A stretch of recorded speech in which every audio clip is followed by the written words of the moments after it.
Hello everyone, it's us again, your friendly neighbourhood ukulele teachers, and we're back for another tutorial. And this week we're going to be looking at the lovely song Vincent, sometimes erroneously titled Starry, Starry Night, but it was written by Don McLean in 1971 when he was teaching singing and guitar playing in schools, and he happened to read a book about Vincent van Gogh, or sorry, Van Gogh, as the Americans call it. Poor, don't criticise them, just pity them. Anyway, Vincent, it's a lovely song, and it really captures the essence of what Van Gogh's paintings were about as well, and it's a wonderful song. It topped the UK charts in 1972 for 2 weeks, and it got as far as number 12 in the American Billboard chart, but nevertheless it is a wonderful song, and it's not difficult. The problem that we as ukulele players have is that it's the accompaniment is mostly on guitar, and of course a guitar tunes pretty much the same as baritone ukulele tuning. So to play on a GCEA ukulele tuning, we have to sort of do a few little modifications. We're still doing this in the original key of G major. Of course, if you're playing a guitar, you're playing a G major on a guitar, which is a C major on a ukulele. So, as I say, we have to tweak what's going on a little bit to keep it in the original key. So let's see how this works. There's no introduction. It comes in on the first line, starry, starry, starry night. Okay, now that's going to hit a G chord on the word night. Starry, starry night. So we can actually, if you want to stay behind the melody with your accompaniment, you can do that by playing a G chord and then lifting it. So you have the G chord down, then lift it and put it back again, and then take it off again. I'll do that again. It's star off, star off. And if you don't do that the first time round, because it's nice to start with a solo vocal, then in the subsequent verses that does actually work quite well.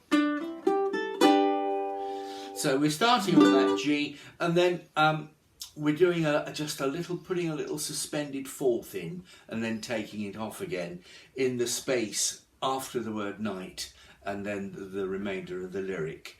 And so it goes like this: starry, starry night, paint your palette blue and grey. I'll say at the outset that there are no difficult chords in this song whatsoever. There's one you might not have come across, but that doesn't make it a difficult chord, but that comes in the bridge passage later on. Remind everybody what G sus is. G suspended fourth, right, yes, you're playing a plain G chord, 0, 2, 3, 2, but you're putting your little finger in on the third fret of the A string just to add that C note, that suspended fourth. Okay, and then everything else in the verse is very, very straightforward. So we're from that G and the G sus. Paint your palette blue and grey. Plain A minor 2000 works very well on here, because on a guitar, what Don McLean would play would be like an A minor shape. A D minor. Yeah. Like a D minor shape on a ukulele. So he'd be playing like this: starry, starry night, paint your palette blue and grey. But I'm playing that on C shapes, but can't sing down there. Well, I could, but it just wouldn't be very bright. It would dull the whole thing. So we're going to carry on doing it in G and modify the the voicings ever so slightly. So we've got a G, that G starts, then an A minor to paint your palette blue and grey. Now again, if you want to put the chord melody in on that A minor on blue and grey, it's blue and... So your ring finger will do on the 2nd fret of the A string, give you that B note. And that, putting that into context, is it goes, paint your palette blue and grey, look out on a... And then we're going to a C chord, some... Again, if you want to put the chord melody in, just play it as an open, all 4 strings open.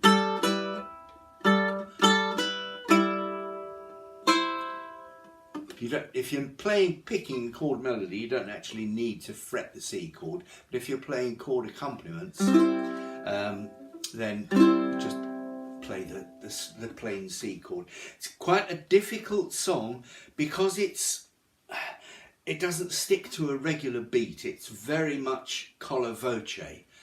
So the instrumentation, the accompaniment is following the voice, and the voice tends not to stay rigidly on the beat.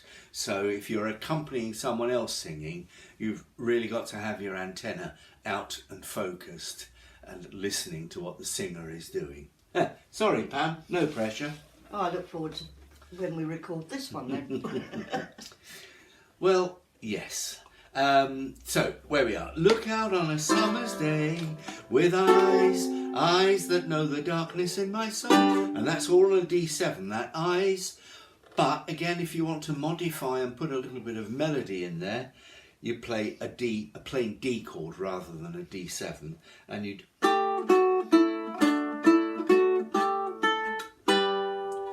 So what I did there was put my little finger on the 3rd fret of the E string, then slide it down. So we're getting that little rundown. And you can do that while you're holding a D chord down. Works better on a D chord than a D7. But as I have often said, where a song sheet calls for a 7th, you can always play the root chord. Just doesn't work the other way around.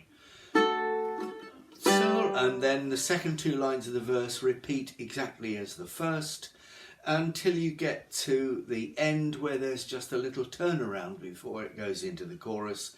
So we get catch the breeze and the winter chills in colours on the snowy linen land. Now, if we were doing this on a guitar, it would be very simple because we'd just do like that. But if we want to do that in G, I'm holding my ring finger on the 5th fret of the E string and my index finger on the 3rd fret of the A string, which gives us an A and a C note. And then I'm just sliding the whole thing up 2 frets to give us a B and a D, and then back down again. So that's, again, it's just a little embellishment that you can throw in should you want to. And then we get into the chorus. Chorus is easy. A minor, D 7th, G and E minor.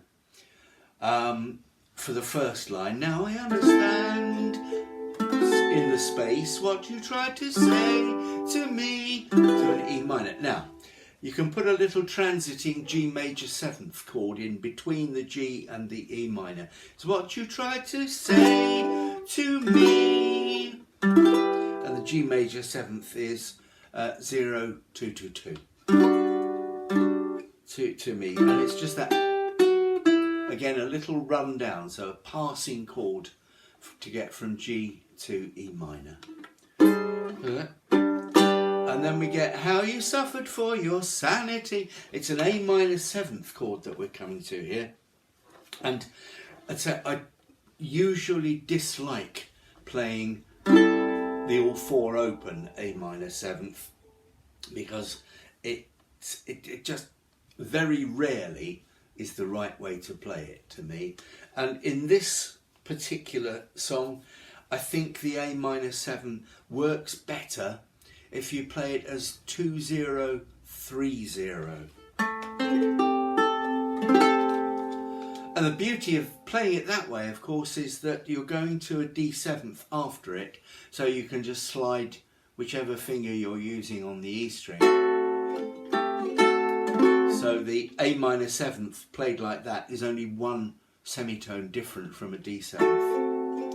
How you try to set them free, and then to an E minor, and then the last line of the chorus, they would not listen, still on E minor, they did not know how an A7th, and your open A7th works perfectly well here, 0, 1, 0, 0.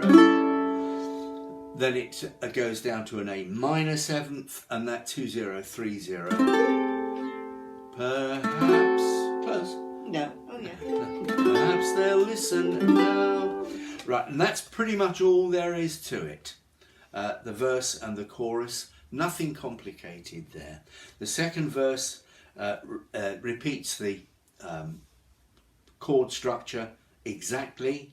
The second chorus repeats both the chord structure and the lyrics exactly. And then we get to the bridge passage, the one that goes, for they could not love you. Starts on a G. Well, it's a hangover G from the last G of the chorus. For they could not love you. To an A minor 7th, which, again, that 2-0-3-0 is the one that seems to work. But still your love was true. And we're going from a G to an E minor. And remember, again, the little tip from a G, just drop your little finger on the 4th fret of the C string to get an A minor. You can go through that G major 7th there if you want to. Still your love was true. And when no hope was left in sight, A minor 7th, on that starry, starry night. That's the only unusual chord in the whole song, and it's a C minor 6th. Do not despair, nothing to worry about, it's just 2, 3, 3, 3. I use those 3 fingers in line abreast across the 3rd fret and my index finger on the 2nd fret of the G string. I bar the whole 2nd fret and put one finger across 3 strings. Yeah, so Pam is barring the 3rd fret with her middle finger. 2nd fret? Right, yes. Yeah, like that. Pam is barring the whole of the 2nd fret with her index finger and barring the 3 top strings, the A, E and C strings, with her middle finger, using a 3-string bar with her middle finger. Yeah. And that's another technique that you have to train your fingers if they're not used to it. Excuse me. But there we go. Then the 3rd line of the bridge is, you took your life as lovers. Now there's an F7th in there, which is at first sounds a little bit jarring, but it works. And for this particular time, I reckon that the F7th without the top C on works better. So just 2, 3, 1, 0. Rather than 2, 3, 1, 3, which I would normally recommend for an F7. So from there you're going to an E7th, and the standard 1, 1, 2, 0, 2 works just as well there. But I could have told you, Vincent, A minor 7th, this world, C, was never meant for one as D7th, beautiful as you. That's just about it, because the final verse is the same musically as the first 2 verses, and then the last chorus, the words are slightly different and it slows at the end, but again there's nothing musically particularly different there. So if we just do that last coda. Now I think I know, A minor, what you tried to say to me. That's G down to an E minor. How you suffered for your sanity, A minor 7th. How you tried to set them free, E minor. They would not listen, they're not listening still. A minor, A 7th to A minor 7th. Perhaps they never will, or will if you want to play, and just end on a plain G chord. So there's nothing difficult in the song, it's all in the interpretation, and so being fluid with the beat. So if you're performing it solo, you've got no problem, you know how to follow yourself. If you've got someone accompanying you, just strumming chords softly behind, which is a lovely effect, you do need to get together, rehearse, and get that fluidity of the tempo working well. Yes, I'm afraid so. Okay. We don't normally do much in the way of rehearsal. It's overrated. It's cheating. It's not the British way. And I saw Steve Knightley, one half of Show of Hands, doing a solo one time, and he went on for his sound check. He strummed a couple of chords on each of his instruments, sang a few notes into the microphone and got the balance on the microphone adjusted the way he liked it. Then he took his instrument off and said, right, that's it. If you do spend any more time than that on a sound check, you're rehearsing. Which I think is sound advice. And as someone who has worked on stage crew and had to listen to people spending 45 minutes doing a sound check for one guitar and one voice, I echo his sentiments entirely. Right, I think that's about it really. If you've got any queries about the song, we've got the song sheet available. Some of you have sent out for it. We've sent out to some of you already. And this will be going up online. On Sunday? It'll be going... Oh, this... The tutorial will be going out today and the play along will be going out on Sunday. But that's it from us today. Well, mind you, we've got a short one in. Good. I know. So, not a difficult song, but one that rewards a bit of working on it. Okay, we're going to leave you to it and go and do something else. So, until we meet again, you know what to do. Stay safe. Please, we're so near the end. Stay safe, be kind to yourselves, be nice to each other. And it's goodbye from Pam. Bye. Whose hair is growing by the day. I know. And it's goodbye from me. Bye-bye for now.